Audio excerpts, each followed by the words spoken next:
तो आज हम इनकम टैक्स नोटिस की उस पहेली को सुलझाने वाले हैं जो अक्सर ईमानदार टैक्स पेयर्स को भी परेशान कर देती है। चलिए सीधे मुद्दे पर आते हैं और ये समझते हैं कि आखिर ये ऑटोमेटेड सिस्टम वाले नोटिस आते क्यों हैं और इनसे निपटना कैसे है। ये सवाल कई लोगों के मन में आता है, शायद आपके मन में भी कभी आया हो। अपनी तरफ से तो सारी टैक्स फाइलिंग एकदम सही की, फिर भी इनकम टैक्स डिपार्टमेंट से एक ईमेल आ जाता है। यकीनन ये काफी परेशान करने वाला हो सकता है, लेकिन घबराने की जरूरत नहीं है। आज हम इसी समस्या की जड़ तक पहुंचेंगे। अब देखिए, कोई भी सरकारी नोटिस आए तो थोड़ी टेंशन तो हो ही जाती है, लेकिन इनकम टैक्स नोटिस के पीछे का जो मुख्य कारण है ना, वो अक्सर कोई बड़ी धोखाधड़ी नहीं, बल्कि ये है कि अब पूरा का पूरा सिस्टम ऑटोमेटेड हो गया है। बैंगलोर में इनकम टैक्स डिपार्टमेंट का एक सेंट्रल प्रोसेसिंग सेंटर है, जिसे सीपीसी कहते हैं। अब ये जो सीपीसी है ना, ये एक बहुत ही पावरफुल कंप्यूटराइज्ड सिस्टम का इस्तेमाल करता है। यही सिस्टम आपके रिटर्न का एक शुरुआती असेसमेंट करता है, और वो भी बिना किसी इंसान के देखे। सब कुछ सिर्फ डेटा के आधार पर होता है। तो सवाल ये है कि ये ऑटोमेटेड सिस्टम आखिर काम कैसे करता है, या आपके रिटर्न को चेक कैसे करता है? ये आपके फाइनेंशियल डिजिटल फुटप्रिंट को स्कैन करता है, जो कुछ खास डेटा स्टेटमेंट से बनता है। आइए एक एक करके इन्हें समझते हैं। सबसे पहले है फॉर्म 26AS। इसको ना आप अपनी टैक्स पासबुक ही समझ लीजिए। ये वो स्टेटमेंट है जो बताता है कि आपके पैन पर कितना टैक्स काटा गया यानी TDS, और कितना टैक्स जमा किया गया यानी TCS। टैक्स क्रेडिट वेरीफाई करने के लिए ये सबसे भरोसेमंद सोर्स माना जाता है। अब आता है AIS यानी एनुअल इन्फॉर्मेशन स्टेटमेंट। ये समझिए आपके पूरे फाइनेंशियल साल का एक डिटेल्ड एक्सरे है। इसमें सिर्फ सैलरी नहीं, बल्कि आपको मिला ब्याज, डिविडेंड, स्टॉक मार्केट या प्रॉपर्टी के लेन देन जैसी हर छोटी बड़ी जानकारी होती है। और सबसे अच्छी बात यह है कि अगर इसमें कोई जानकारी गलत रिपोर्ट हुई है तो आप उस पर ऑनलाइन फीडबैक भी दे सकते हैं। और फिर है TIS यानी टैक्स पेयर इंफॉर्मेशन समरी। जैसा नाम से ही लग रहा है, ये AIS में मौजूद बहुत सारे डेटा का एक आसान छोटा सा सारांश है। इसका मेन काम है आपके टैक्स रिटर्न को पहले से भरने में यानी प्रीफिल करने में मदद करना, ताकि प्रोसेस थोड़ा आसान हो जाए। चलिए अब जरा इन तीनों को एक साथ रखकर देखते हैं। देखिए, फॉर्म 26AS सिर्फ आपके टैक्स पर फोकस करता है, वहीं AIS आपके सारे फाइनेंशियल लेन देन का पूरा कच्चा चिट्ठा है, और TIS बस उसी AIS की एक समरी है। सबसे बड़ा फर्क और सबसे जरूरी बात जो याद रखनी है वो ये है कि गलत जानकारी पर फीडबैक देने का ऑप्शन सिर्फ और सिर्फ AIS में मिलता है। तो ये पूरा प्रोसेस चलता कैसे है, समझिए। सबसे पहले आपके बैंक, ब्रोकर जैसी फाइनेंशियल कंपनियां आपके लेन देन की जानकारी आगे भेजती हैं। ये सारा डेटा AIS में एक जगह इकट्ठा होता है। फिर TIS इस डेटा की एक समरी बनाता है, और आखिर में इसी TIS के डेटा से आपका ITR फॉर्म प्रीफिल किया जाता है। तो अब आते हैं कहानी के मेन ट्विस्ट पर। क्या होता है जब आपके रिटर्न में दी गई जानकारी और सिस्टम के पास जो डेटा है वो आपस में मैच नहीं करते? बस यहीं से नोटिस का सिलसिला शुरू हो जाता है। चलिए एक बहुत ही सिंपल सा उदाहरण लेते हैं।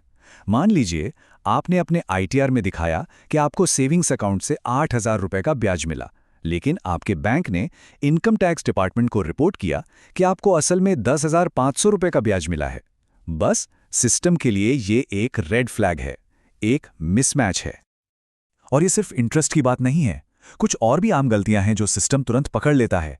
जैसे कि आपने TDS का क्रेडिट तो ले लिया, लेकिन उससे जुड़ी इनकम दिखाना भूल गए, या फिर फॉर्म 26AS में दिख रही कुल कमाई आपके ITR में दिखाई गई कमाई से ज्यादा है।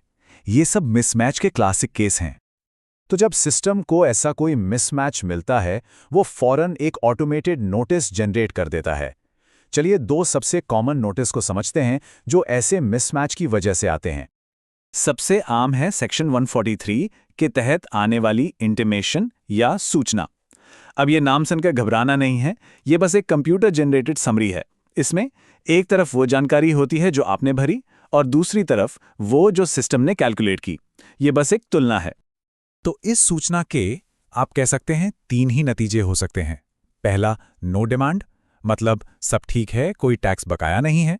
दूसरा, रिफंड, अगर आपने ज्यादा टैक्स भर दिया है तो वो आपको वापस मिलेगा।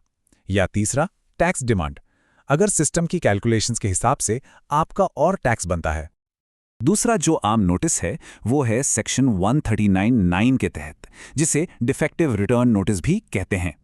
इसको आप ऐसे समझिए जैसे आपका होमवर्क चेक होने के बाद वापस आ गया हो, क्योंकि उसमें कुछ जानकारी या तो अधूरी थी या गलत थी। ये कोई इल्जाम नहीं है, बस उसे ठीक करने के लिए एक सूचना है। और हाँ, ये जानना बहुत जरूरी है कि सेक्शन 139(9) का नोटिस मिलने के बाद इस गलती को ठीक करने के लिए आपको ज्यादा टाइम नहीं मिलता, आमतौर पर सिर्फ 15 दिन। इसलिए इस पे तुरंत एक्शन लेना बहुत जरूरी है। ठीक है, तो नोटिस समझ लिए। अब बात करते हैं कि इनका जवाब कैसे देना है। आगे हम आपको कुछ बहुत ही सीधे और एक्शन लेने लायक स्टेप्स बताने वाले हैं। प्रोसेस काफ़ी सीधा है। सबसे पहले ई-फाइलिंग पोर्टल पे लॉगिन कीजिए, नोटिस को और अपने एआईएस को ध्यान से देखिए। अगर आपको लगता है कि गलती आपसे हुई है, तो एक रिवाइज्ड रिटर्न फाइल कर दीजिए। और अगर आपको लगता है कि सिस्टम गलत है, तो आप एक रेक्टिफिकेशन रिक्वेस्ट डाल सकते हैं। बस जो भी करना है, समय सीमा के अंदर करना है। नोटिस का जवाब देना तो ठीक है, पर इससे भी अच्छा क्या होगा? यही कि नोटिस आए ही ना, है ना? तो चलिए अब कुछ ऐसे तरीकों पर बात करते हैं जिनसे आप भविष्य में इन नोटिसों से बच सकते हैं। तो सबसे जरूरी चीज है रोकथाम। फाइलिंग करने से पहले हमेशा अपना फॉर्म 26AS, AIS और TIS इन तीनों को अच्छे से चेक करें। ITR में जो प्री फिल्ड डेटा आता है, उस पर आंख बंद करके भरोसा मत कीजिए, उसे क्रॉस वेरीफाई कीजिए और इन तीनों स्टेटमेंट्स का आपस में मिलान जरूर करें। यही एक गलती मुक्त फाइलिंग की कुंजी है। और ये बात इस एक लाइन में बहुत अच्छे से समझाई गई है कि अगर आप सिर्फ एक डॉक्यूमेंट, चाहे वो 26AS हो या कुछ और, उस पर निर्भर रहेंगे तो इनकम या टैक्स क्रेडिट में मिसमैच होने की संभावना बढ़ जाती है। पूरी और सही तस्वीर के लिए तीनों को एक साथ देखना जरूरी है। और आखिर में एक सवाल छोड़ जाते हैं जिस पर सोचा जा सकता है।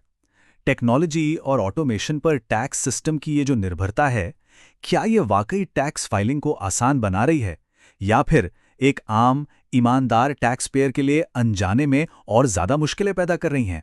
इस सवाल के साथ हम आपको छोड़ जाते हैं। अपना कीमती समय देने के लिए शुक्रिया।